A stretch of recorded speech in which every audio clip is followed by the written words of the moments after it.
Hello. Hello. Welcome. Another place na naman. Wala na talaga kami mapuntaan. Ayun. Tawag dito, yeah, of course. Welcome to our new studio. New studio. As you can see, analyst ang aming team ngayon. Team.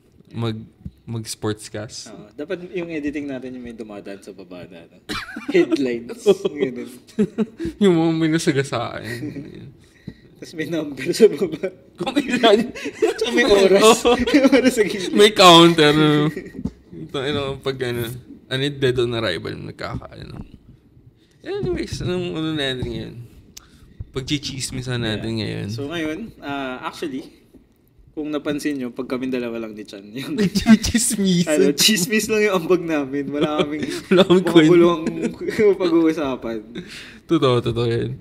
Wala kwenta lagi pinag-uusapan namin. Chismis lang. Mm-hmm. So ngayon, kung napapanood nyo to, hottest chismis from the previous week. Kasi, syempre hindi live to. Unahan na natin. Pinakamainit na balita sa show business. You tell me? You tell me. You tell me. Ano nga ba chismis? You tell me. I don't know.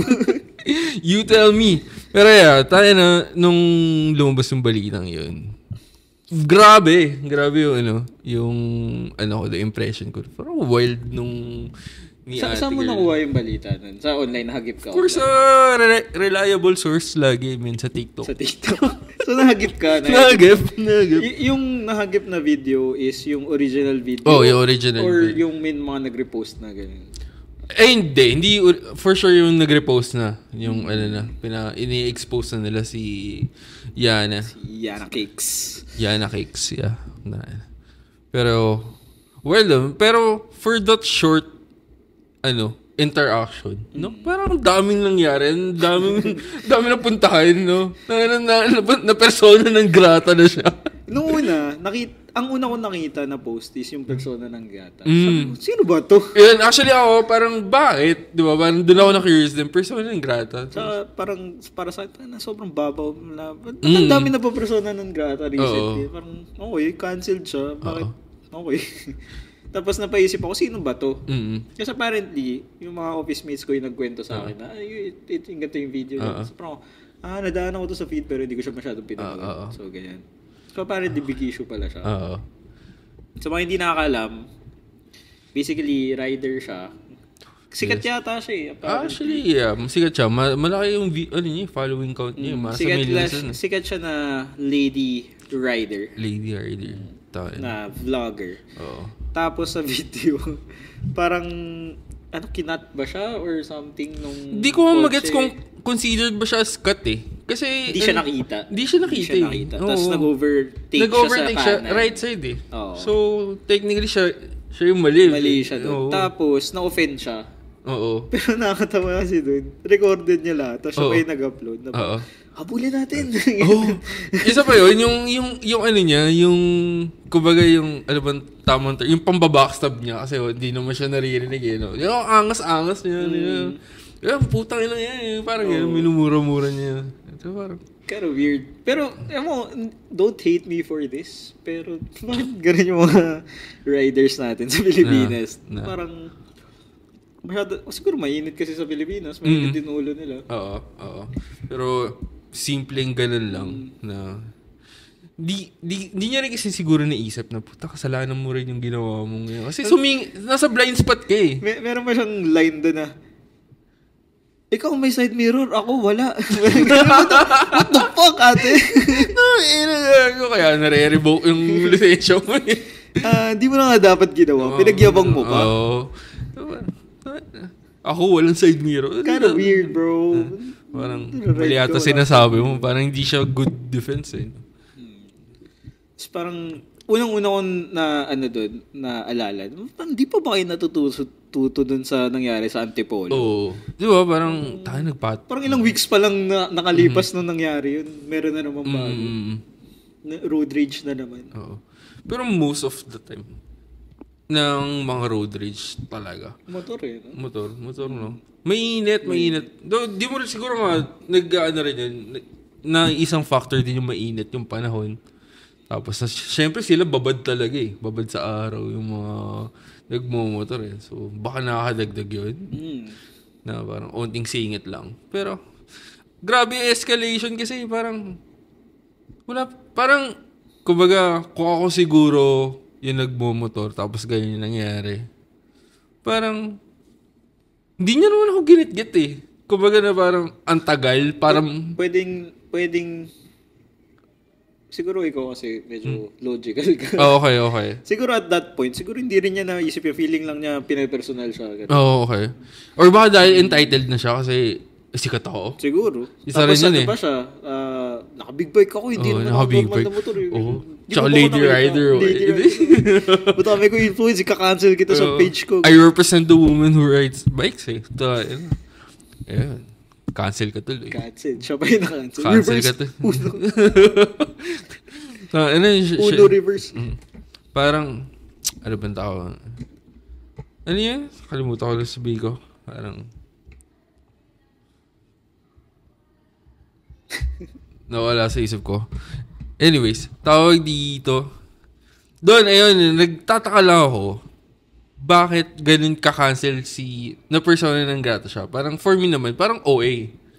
OA na yun, na ganun yung nangyari. Kasi ang daming mas wild na road rage. Yung talaga minumura, dinuduro-duro na, ganun, di ba? Parang halos, parang kala mo talagang magkakasuntukan na yung... Sino yung mga kalbo? Di ba? Sunod-sunod sila nag-road rage yung mga kalbo dati, di ba? So, ayun. Patas kalbo na yun, ha? Less heat na sa ulo. Oo. Pero yun, kasi mukhang talaga yun. Mukhang magpapang-abot pa. Unlike ditong kay Yana. Na parang, wala eh. Naglaylo naman agad si Kuya. Di ba? Na hindi niya pinatulan. Hinabol. The fact na hinabol pa niya. Hinabol? Di ba hinabol niya nung parang sinabi niya kinat siya? Parang, inunahan niya. Inunahan pa niya. Oo, okay. Oo. Tapos, pinakay niya, di ba? Pinakay niya. Alam ko pinakay niya. Parang, siguro dahil lang din doon na sobrang disrespectful din kasi. Tangay na, sobrang, doon ako nagtataka ba't uminit ng sobra ng gano'n na parang kailangan mo na mamaki. Minsan, parang sobrang, ikliba ng pasensya mo. Na parang ganun na agad na parang... Baka gutom na siya. Gutom na. Pero, ang isa pa nakakatanga dun, edi kinonfronta siya ng tao. Oo. Ba't mo pinapaki? You tell me. Pero ako yun, ha? Ano sasabihin ko sa iyo? Tinatanong nga kita, ba't ako magsasabi sa iyo? Gago ka ba? Mapag-English lang eh. You tell me. Nawawala na yung logic eh. Okay, moving on. Hindi, gagatasan pa natin. Gagatasan pa natin siya. So, isa pa, yung kanina pinag-usapan namin nung kapatid ko na yung about sa persona non grata. So, ano bang mangyayari kung persona non grata? Technically, wala. I mean, diba, hindi alam ko parang blatter lang ata yun eh. Not really. Hindi naman pag persona ng grata ka doesn't mean na hindi ka makakapunta doon. Ano mangyayari pag pumunta ka doon, huliin ka ba? Hindi rin naman eh. Siguro wala nang magsusuporta sa kanya pag nag-show siya doon, gano'n. Pero vlogger lang naman siya, hindi naman siya artista or singer, hindi naman siya so ganun yung persona ng grata na parang... Parang wala nang magsusupport sa'yo basically. Okay. Parang ganun lang. So, medyo useless. Sino yung first na persona ng grata? Ano ba? Yung yung sa Mindanao, alam ko sa Mindanao yun eh. Yung sa hipon ba yun? Yung sinabi niya hipon. Hindi ko maalala siya. Pero si Ramon Bautista ba? Alam ko si Ramon Bautista eh. Or mali ako, sorry. Baka mali ako. Pero naalala ko yun. Ngayon nag-joke siya about hipon. Siya ba yun? So siya nga, yung first ever na person. Hindi ko alam kung si Ramon Bautista, pero parehas yata tayo pinag-uusapan. Yung nag-joke siya na yung babae nga daw hipon. Okay. Tapos meron din yung pero yun nakulong yun eh. Yung nag-ano siya ng... Kay Jesus Christ ba? Oo, Jesus Christ na. Pero ang dami parang kung saan ba parang... kasi niremix na yung ano naman? Ama Namin. Ama Namin. Hindi, tsaka nag-costume siya ng Jesus sa club sa gay bar, parang gano'n. Ano siya? Drag queen. Drag queen. Pero yun, nakulong talaga siya. Wild naman kasi. Pero I think too much naman yung kulong.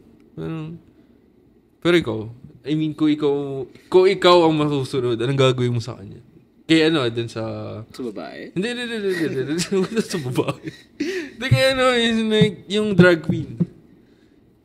Parang... Well, kung may legal basis naman talaga, wala kang choice. Oo. Ganyan. May no-offend talaga. Oo.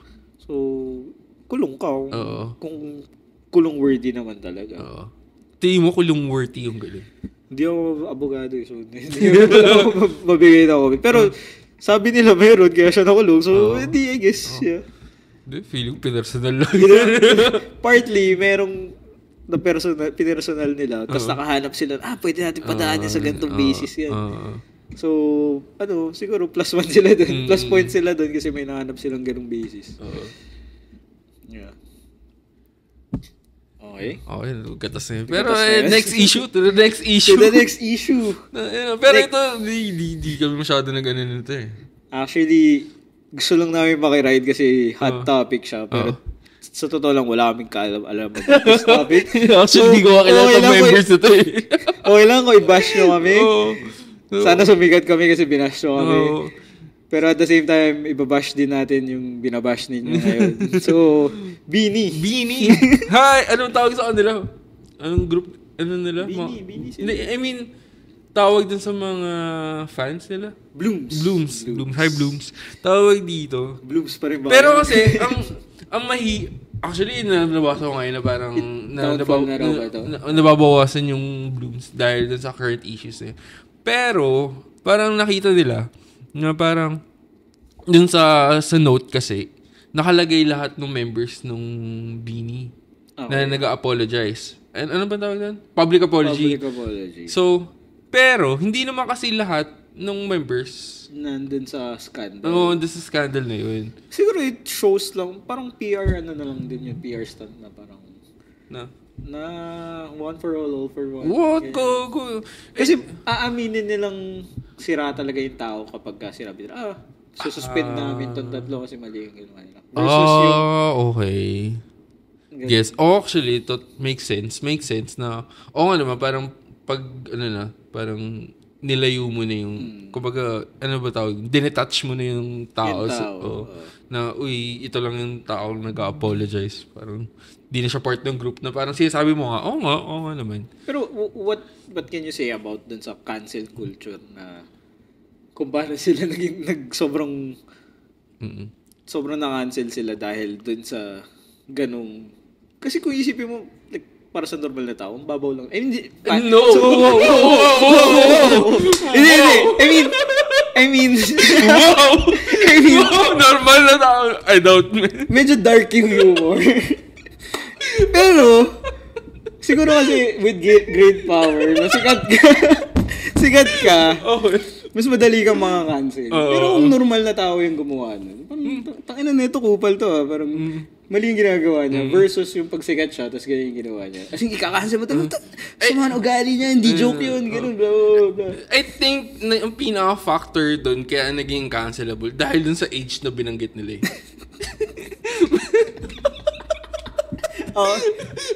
I mean, hindi ko kasi gets yung full context. I mean, sino ba yung pinag-uusapan nila? Ano yung 13 years old, whatever na context, gano'n. Parang girlfriend ng isang guy doon. Minor de edad yung girlfriend ng isang guy? Ganun, I think andun lang yung age range sila eh. Gago, 13 years old. Hindi na sila 13, pare. I mean, 18 siguro, ganun. Teenager pa rin naman sila, di ba? Ano, man? Pero, speaking of, ang hirap nga na, parang, what if, so hindi ka, kung 17, 18 ka, 16, let's say 16 pataas. So hindi ka na pwedeng, paano pag yung jowa mo 2 years older? Oo, diba? Tapos nag-18 na siya, ikaw 16 ka pa lang. Diba? Ano, kulong ka ba ganyan? Siguro, I guess. Pido ka na ba ganyan? Well. Pero again, hindi small, ano yun. Big deal yun. Big deal yun. Hindi siya petty. Pero ang sinasabi ko lang, yung gravity nung pagka-cancel. Kasi kunyari ikaw, may napanood kang ganyan. Oh, parang na sama naman ng ugali ito, not a good joke, ganyan. Pero after that, okay, scroll next, scroll past it. Pero pagka, yun nga, idol kasi yung tao. Na kasi I think si Beanie, parang, ano bang tawag term? Parang mini-market ba? Ano bang tawag? Parang women empowerment sila. Parang may ganun something. I guess. Plataforma ba? Hindi ako sure. Pero parang ganun. So, parang, nagiging, anong tawag term? Nakalimutan ko yung mga terms. Hipokrito sila. Ayun, hipokrito. Nagiging hipokrito sila. I guess, yeah. Makes sense naman. Yeah. Tapos old girls pa sila, ganun. Yeah. So, going back, tingin mo justified naman yung pagka-cancel or is it too much? Ano level of cancel na ba sila? I mean, they're like, people are threatening na, di na namin isusupport yung... Ay, ganun na. Okay. So, well, hindi pa nakikita yung full effect, pero I guess siguro. May, susunod na dyan, meron na bang death threats, mga ganun? Hindi naman death threat. I think, susunod na yung mga endorsements, kasi sobrang peak sila eh, diba? Oo. I don't know, pero ang hirap kasi yung 13 years old, Jimmy, nag-uusap sila. Hindi nakakatawa yun. Hindi nakakatawa. Tapos yung 13 years old na. Tapos yung context pa nung nasa video is like sexual. So, puta na. Sobrang gagawin. Bakit na kasi sinabi yun na parang yung dapat natin sisihin dyan? Yung nag-upload ng video. Which is, siya yun. Yung lalaki. Hindi, Beanie member. Alam ko Beanie member na gano'n nag-post sa dump account pa daw pinost. Ang daming nadadali ng mga nagpo-post sa dump account. Oo. Isa anak ni Tatay Diggs. Di ka natuto kay Kay Kitty eh. Di na kayo natuto. So, dump out na huli. Tigilan niya yung pagdadump niya eh. Oo, tayo na. Di porket dump account yan. Di nyo na account yun. Kayo pa rin naman yun eh. Ang hirap niyo i-justify. Hirap niyo ipagtanggol eh. Parang another character na ba? Ano yung dual personality mo ba yung dump account mo? Di ako yun, dump account ko yun. Pero with the gravity, I think okay lang yung reaction. I think tama yung reaction mo kung diehard fan ka ng Beanie na. Disappointed ka. Oo. Pero I think pwede pa mapatawad naman. Feeling ko lang. Kung ako, hindi kasi ako fan eh. Parang okay lang sa akin eh. But, I mean, hindi naman ako parang, sino ba? Kung fan ako ni Begang artist, ibang artist mo. Kung ikaw na lang, sino mga fan, ano ka ngayon? Mga idol mo? Bukod kay Hitler. Sabi natin, Twice, K-pop. Okay. Parang, let's say sila yung gumawa nun. What would you feel? Papanoorin ko. Diba? Papanoorin mo pa rin naman eh. Diba? I guess, pero I think kung Koreans yung pinag-uusapan, wild dun eh. Doon ang wild ang cancel culture. I think maano na to eh. I think ang sinasabi ko lang about cancel culture na worth it ba na i-cancel mo yung tao dahil doon na to the point na dapat mawalan na sila ng hanap buhay nila. Oo. Actually, yes. Parang i-drill down naman, hindi, mali yan, dapat tanggalan ka ng endorsements, tanggalan ka ng hanap buhay. Tas, or like, mali yan, tas pag nag-sorry, dapat, okay. Pero huwag mo na ulitin. Dapat ba ganun? Or like, gusto mo makita na, mawala talaga siya. I think siguro pwede yung maglaylo. Parang ano bang tawag din yung parang suspension lang. Pero then yung comeback nila dun magre-rehab.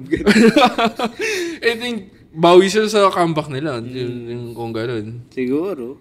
Depende sa PR. Kasi ang hirap naman ang hirap ng concept ng sorry. Parang kapag nag-sorry ba yung isang tao, dapat obligado ako patawarin ko na agad kasi nag-sorry siya.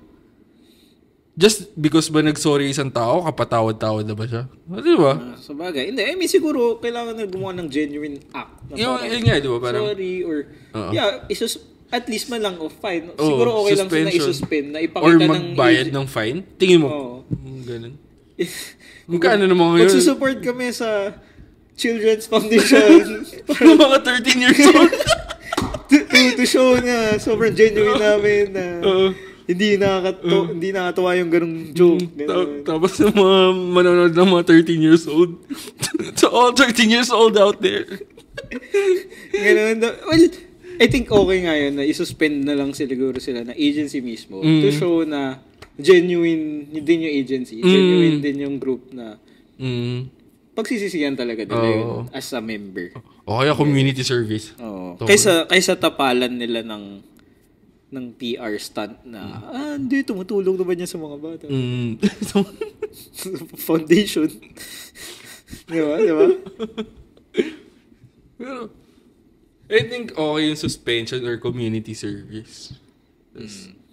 Pero puta. Kita mo nagwawala siya sa Gago yung bini nagwawala sa tapat ng bahay niya, no? Namalikta ng basura. Bigla, alam mo yung popstar ka lahat eh. Alam mo yung mga movies before. Tapos yung mga movie nila Big Soto yung gano'n. Tapos pag malapit na matapos yung, biglang merong sing-along. Di mo alam yun? Kaya ganun yung mga movies before, yung mga lumang movie na parang lagi silang may segment na magkakantahan sila sa gitna. Kaya ko yun. What if ganun yung Bini, naglilinis sila, tapos bigla silang sasayaw ng pan-tropical sa gitna. Ikaw, flash mob pala nila. Kalaman nag-community service. Flash mob pala. That's so 2010s. Mga issue ngayon, no? Puro babae, no? Ano meron ngayon? Kaya pala. Kaya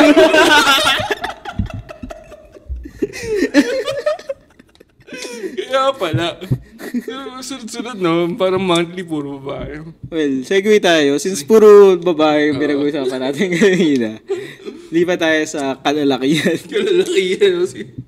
So, ewan ko, nakikita nyo rin sa feed to. Kasi nung naghanap kami ni Chan ng pag-uusapan sa Reddit. Isa sa mga usong-uso ngayon, hindi ko alam bakit. Hindi ko alam kung paano siya nag-start. 100 men versus 1 gorilla. 1 gorilla. Sa tingin mo? 100 men versus 1 gorilla. Yeah, I think kaya yun eh. Cage match, no weapons. No weapons. Kaya yun, I think, lang, tamang strategy lang. Pero kailangan lang talaga may mamatay. May aalay kayo. Siguro mga 10, 10 to 20. Yung pagtutulungan nila. Tapos, syempre, weak na yung babagsak. gorilla. So, apparently, ang gorilla daw, may mababa stamina. Parang nagre-rage siya, nagra-rampage siya. Tapos, after nun, mataas yung sugar niya. Magka-crash na siya amin. Kasi puro saging yung nakain niya. So, yung sugar niya, taas. Ayun, pagurin nyo lang, ikot-ikot lang kayo. Or, mag-alay ka lang na mag-alay. Nung saging. Every 10 minutes, may babato ka doon na 13 years old. Mag-i-sparring sila. Pero kung, dapat di kayong pang 100 na lalaban. Para ang dami na dumaan sa'yo. Pagod na yun, sure. Makakalan ka na sa pack doon. Pero, tayo ng gorilla. Pero grabe din kasi yung May mga videos ako dati na yung nalaglag siya sa cage ng gorilla. Ayun ba yung kay Harambe? Kay Harambe. Oo. Tapos may nabasa akong meme na yung mananalo na kayo dun sa one gorilla. Tapos biglang may nagsigaw ng pangalan ng Harambe. Tapos di mo tinuloy. Pero ano ba yung kay Harambe naman kasi parang hindi naman niya fault. I mean, hindi naman niya gustong, fine. Wild animals yun. Pero katangahan kasi ng bata, siya nalaglag dun. Katangahan ng magulang. Katangahan ng magulang. Tapos binaril nila si Harambe. Ano ba yung action ni Harambe ng time na yun? Parang aggressive na ba? Hinila niya yung bata, di ba? Ay, we. Okay. So parang tinake na parang baka, na siya, parang ready to fight na, ganun.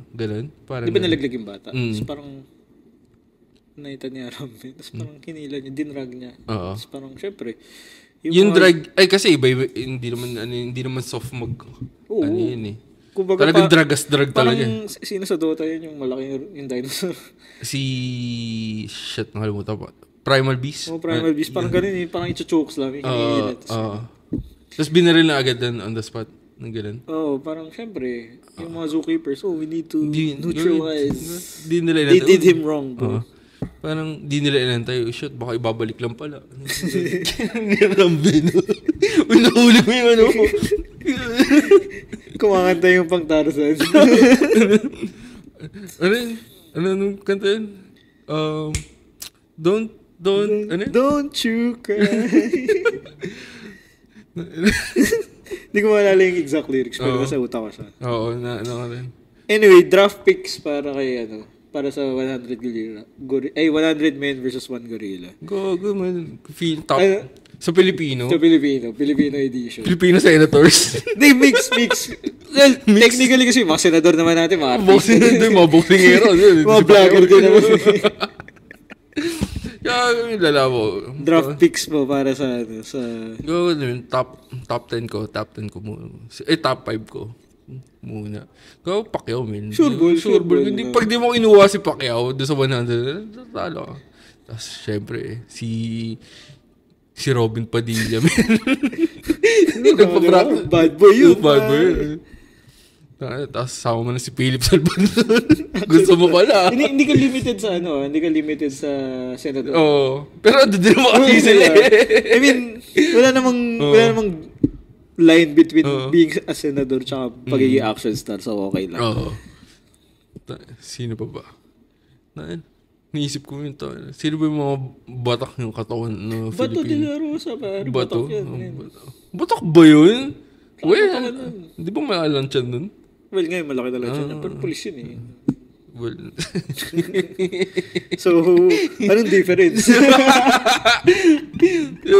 Bato, yeah. Hindi. Junmar Pajardo. Junmar? Para dalawa na dyan. Mga NBA player, no? Ay, NBA. Dito ka din. Gaga. Nagkakaintindihan sila.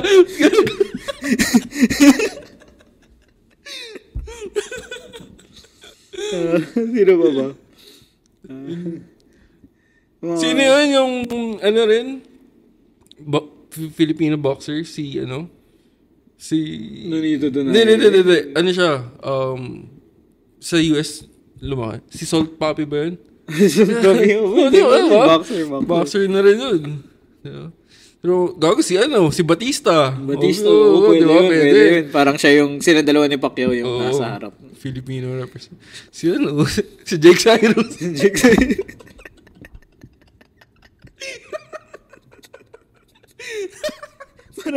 Parang may diversity sa... Bigla may kakato sa likod nila. May diversity, hindi pwedeng puro batak lang yun. Pero syempre may tomboy din. may representation in every community. Oo, di ba?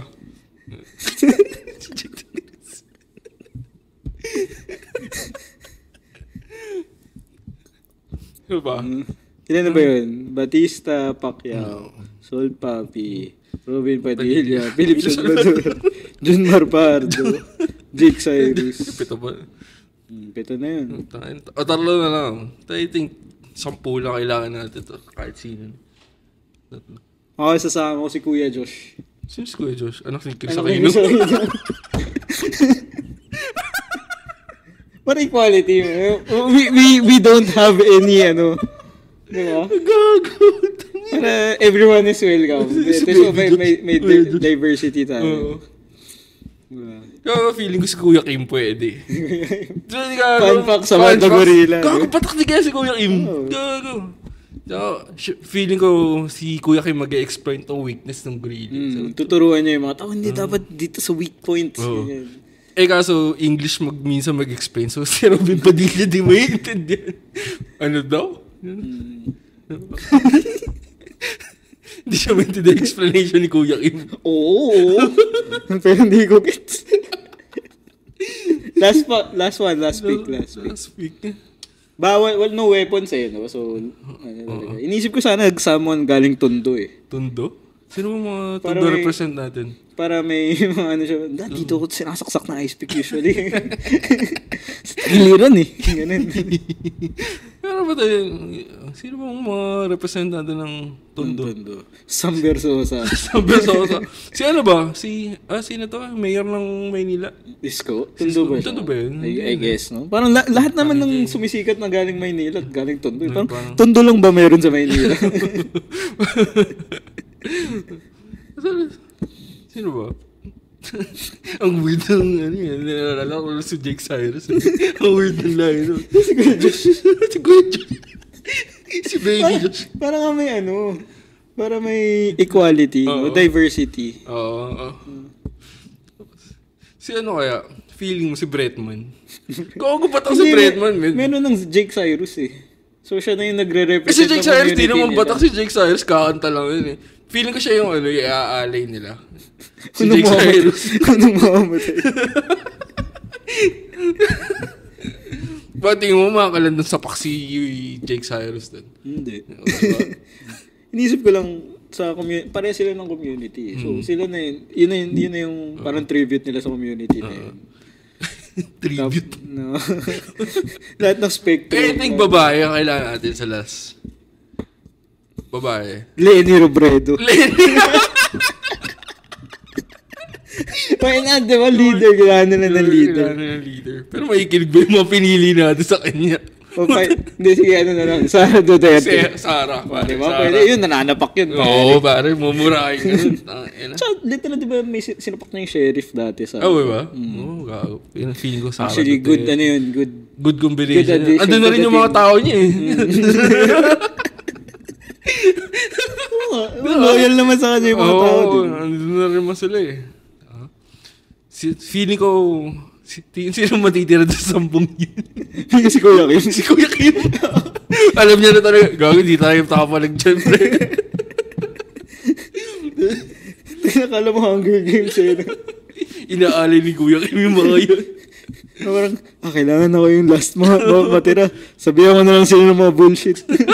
Kuya Kim naman ako I think, grabe. Ano yung pinuntahan ng topic namin? Well, from Yana to Sara Duterte.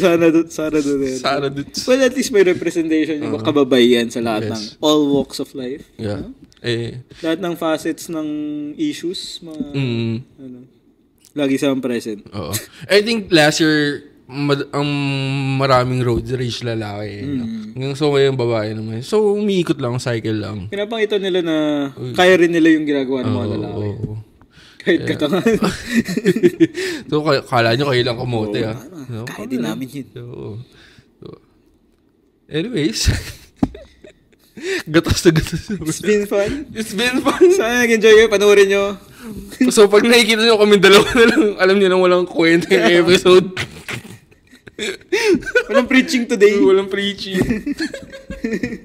So, after yung episode. So, yeah, thank you. Thank you. See you next. Peace out. See you next. Medyo serious naman yung next topic. Sana.